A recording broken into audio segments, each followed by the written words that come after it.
Hello, everyone. This is a KMN 1971, back on track with another comic stack. Hope you all had a great week out there. I just happened to be still basking in the glow from seeing Star Wars Rogue One last night. And don't worry, I'm not one of those internet guys that will spoil things. That is just psychological terrorism. But I will say this, no spoilers, this movie was great. This was the Star Wars prequel I that I wanted to see years ago. This blows all the other prequels away, which still isn't saying much, but it was fantastic. This was Empire Strikes Back level darkness, and it was just great. It gives me a little bit more optimism when it comes to Disney handling the Star Wars franchise and the Marvel franchises going forward. Um, I thought it was a great movie. Stay away from the internet. Stay away from reviews of this movie. Just go into it blind, seeing the trailers, and you're going to be in for a good time. I can guarantee it. So, in honor of that, I figured started off nice with this Alex Ross, beautiful Alex Ross variant cover of Star Wars #1 from the current Star Wars series. I actually bought this book probably three months ago, and I forgot to show it off in my first YouTube videos. I filed it away, kind of forgot about it, but I dug it out in honor of Star Wars Rogue One opening weekend, which is a great time to be had. So get out there and do it if you're into it, and if you have the time to do it. But you will have a great time. I guarantee it. All right. So, as I said before in the past, I did not have a weekend hunting during Black Friday. But what I did do, well, key issue wise, or great deal wise, but I did find a lot of great books that I think are great books in the dollar bins. And I bought so many of them, I've been breaking them off over the past like 2 or 3 videos. And I'm all for filling in runs. And with this selection of books from the dollar bin that I'm showing off this week, it really shows off my age, and it kind of shows what I was really into way back in the Old Testament, as we call the 1980s. So, Star Wars number 55, number 62, all drawn by the great Walt Simonson. Number 61,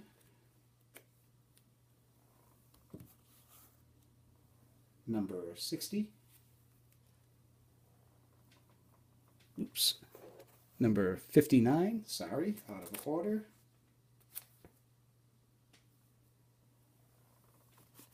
56, and 57.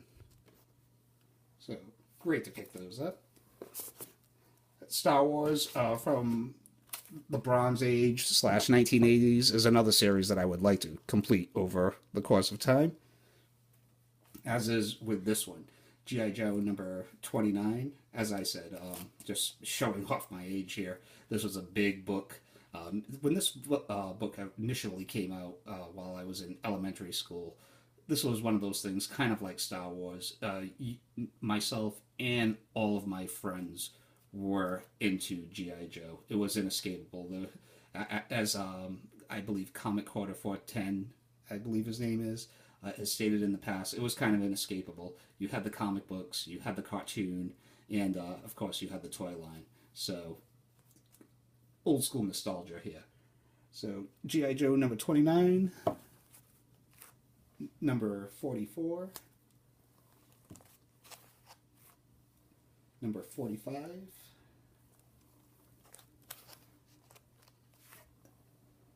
number 46, 47, number 48,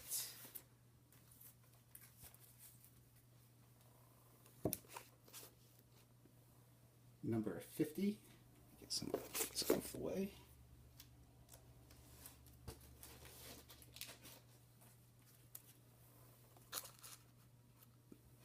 number 51, and number 52.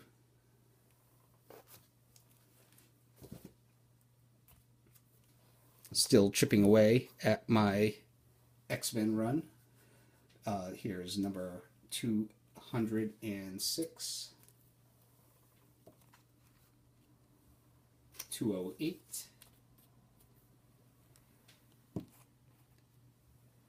209,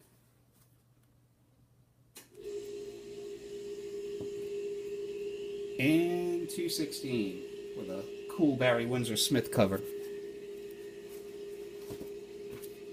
And as you all know, I love picking up those Uncanny X-Men issues in the dollar bin. I almost feel obligated to say that. I don't know why. Conan, number 200, anniversary issue. Justice League Justice League America, number 51. This was the last Adam Hughes drawn issue that I needed for my run. The sweet spot for this series is, I believe, 1 through 51, which is a good chunk of the Giffen and DeMatteis run. And during their run, they had multiple artists, but for the first 50 issues, for the most part, they were all drawn by Kevin Maguire and then followed by Adam Hughes. So a great run in comics. They were super hot in the 80s, at least for the first, like, maybe 7 issues, I believe. But they've all depreciated in value, and most of these you can find in dollar bins now. But if you're into good reading and spectacular artwork and great characters, and this was a fun-loving series during the dark and grim and gritty 80s, which was great, because I was into both. And this was, by far, one of DC's more popular titles. So, sorry to wax nostalgic a little bit too long, but a great run. Batman and the Outsiders, number 31. This is another run that I've been working on. This is not the first appearance of Emily Briggs, but I want to say it's the first appearance of her as Looker.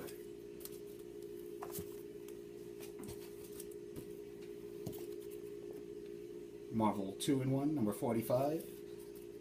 Which, the only reason I picked that up is because it guest stars Captain Marvel. And the last book from the Dollar Binge, or at least for this installment, Generation 13, number 1. There's always like 3 or 4 books. Most of the books that I showed in the dollar, this dollar binge, you would figure, yeah, that doesn't surprise me to find those books in dollar boxes. But every once in a while, you'll come across a $10, $15, $20 book in there. And this book right here, Gen 13, number 1, this is the first from their first 4-issue series, and 4-issue miniseries, excuse me. And my brother, back in the 90s, was a huge Gen 13 fan. And I remember him paying like $30, $40 for this book when it first came out. When he bought it when J. Scott Campbell was still the regular artist. It was still within the first year of their ongoing series, the height of their popularity. And what I've learned over the years of collecting is, yeah, Gen 13 is pretty much an afterthought right now, but franchises like this that had such a big following, sooner or later they come around again. And who knows, maybe they will, maybe they won't, but I thought it was a pretty cool pickup to get out of a dollar bin, just for the fact of the J. Scott Campbell cover. And I think it still goes for maybe like $10, $15 in a high grade like this on eBay. So it was cool to pick up. Alright, moving on to some more modern books. Moon Knight number 2. I'm a huge David Finch fan, and I'm a moderate Moon Knight fan, so I would like to pick up this little David Finch run on Moon Knight. I had the first issue, and I try to pick up this the next couple of issues to complete the arc. Whew, having a hard time talking, as usual. Moon Knight number 3. And Moon Knight number 8. At my local comic book shop, they usually give me half price of whatever cover is. So these are only a couple of bucks a piece. This one was not, unfortunately, though. Doctor Strange number 2 from his regular ongoing series. I think it's really cool how the creators have their names spelled out via the refrigerator magnets. I thought that was pretty original.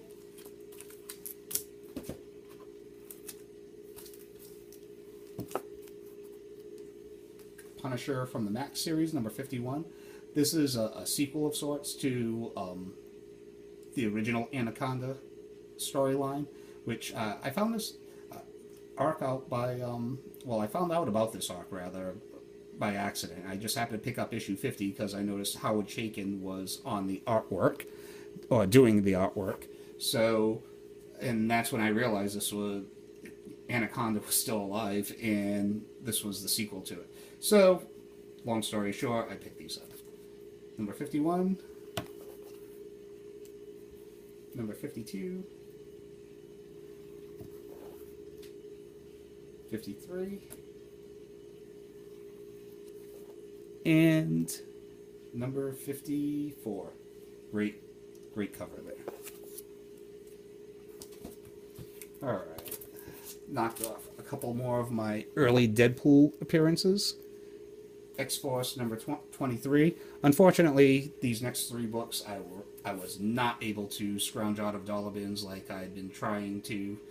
And I found a lot of Deadpool early appearances in the dollar bins, but unfortunately I could not find any of these. So they were only like $3 a piece, but I thought for sure, because for years, as we all know, issues of X-Force have been in dollar bins for decades now, but that is no longer the case, for the most part. So, X-Force number 23, number 15, both of those were like $3, and this one was $5. X-Force number 2, second appearance of Deadpool. I looked for this in dollar bins for well over a year, before the Deadpool movie came out, and I just could not find it anywhere. So when I finally came across it for $5, I was like, why not?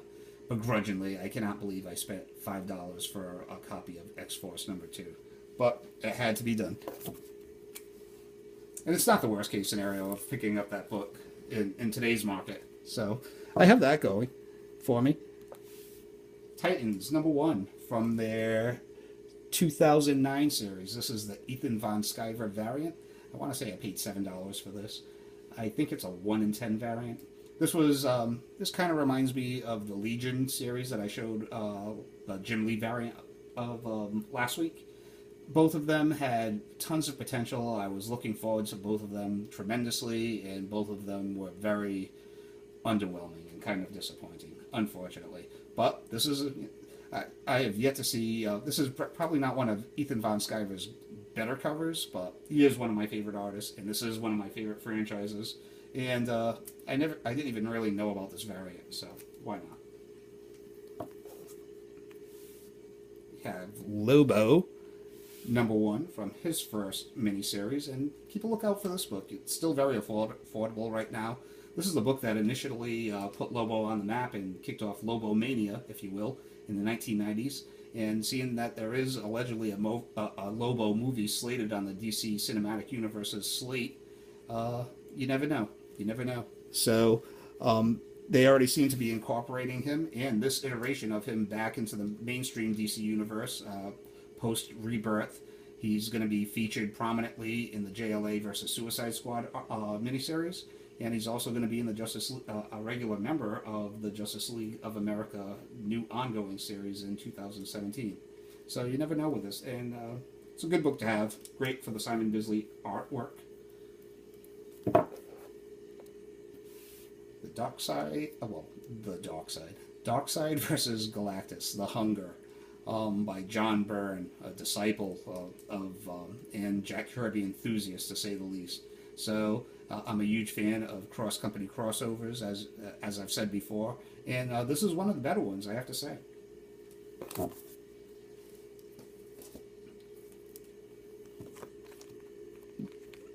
Moving on to the Bronze Age, Marvel Presents number 1.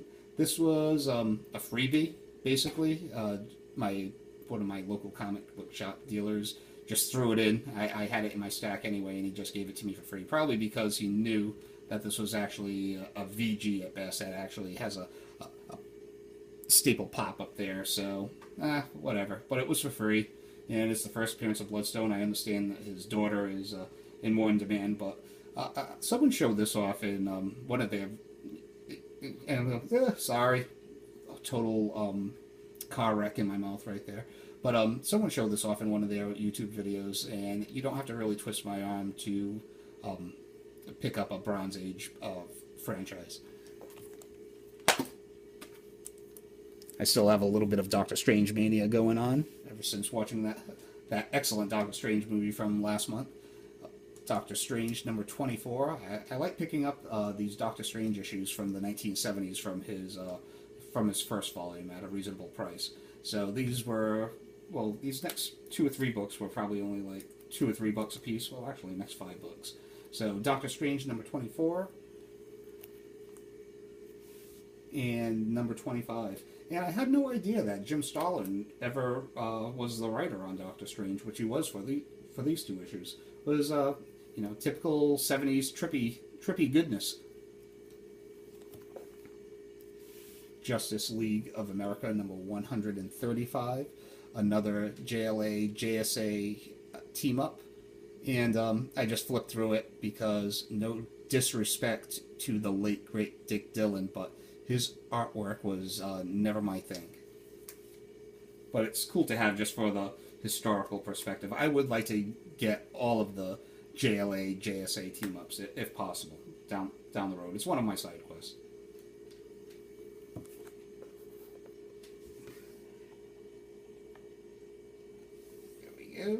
Captain Marvel, number 59, another one of my many side quests that I'm working on. Great stuff, teaming up with Drax. And number 62, which I'm very happy to pick up at. It's pretty high grade, at least a very fine plus. This is Captain Marvel's last issue in the run, and as you know, I'm a big fan of last issues, and I'm a huge fan of Captain Marvel, so a twofer.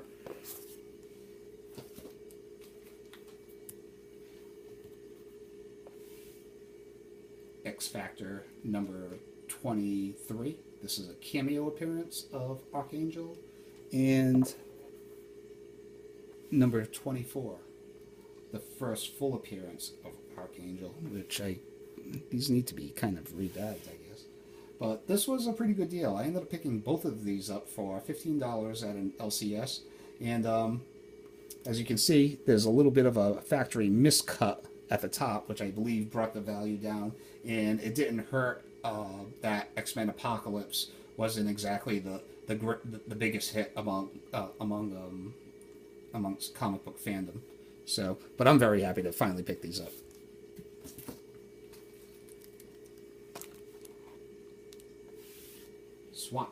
Swamp Thing, number 7. Very happy to pick this one up finally. Mainly because it is the first meeting between Batman and Swamp Thing, 2 of my top 10 favorite all-time DC characters, rendered beautifully by the great Bernie Wrightson.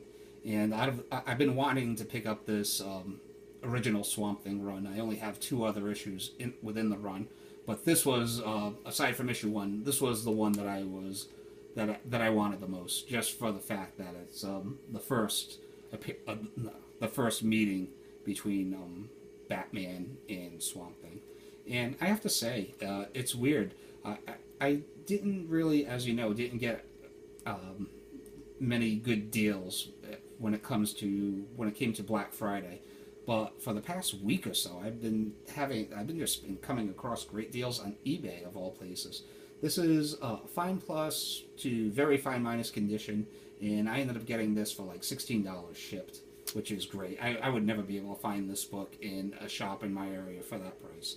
So it just seems that as of lately, some people are just unloading some books at some like reduced prices just to maybe for the holidays. I don't know, but it was great, and I've been very conservative lately. With the exception of maybe one book, I haven't spent over $22 on any of my current back issues because, like everyone else, I'm preparing for the holidays. So, moving on. X-Men 98. Out of everything that I show the community, I feel a personal satisfaction, no greater personal satisfaction than when I get to show off what I perceive as cool X-Men or Batman back issues. and that would be the case with these. As I've said before, I'm trying to get the entire Chris Claremont run from X-Men 94 all the way up to the 280s, where he ends up leaving the title. And this is a nice step in that direction. So this is X-Men number 98. I ended up getting this for $18 shipped from eBay in the past week. And along with this one, which was $20. X-Men number 99. So I am that much closer. Right now, I have a complete run of X-Men from 98 to issue 151, which I'm pretty happy about because I believe that encompasses the true X-Men sweet zone, the golden age of the X-Men franchise, in my opinion. So, very happy to add those to the PC, this collection. So, that's all I have for this week. Hopefully I can get to the Super Bowl in my fantasy football league this week. I'm hoping so. It doesn't look so good so far. I'm already down like 25 points. I can't believe he started the Miami defense last night. Ugh. And yeah, that's all I have. So thank you for watching. Thank you for subscribing. Get out there and watch Rogue One with your loved ones and family if possible. ASAP. Stay away from the internet otherwise. It is definitely worth your time. I will be back next week to wish you a Merry Christmas and show off some more comic books. I still have more stuff coming in the mail, so I will see you then. All right, until next week, take care. Goodbye.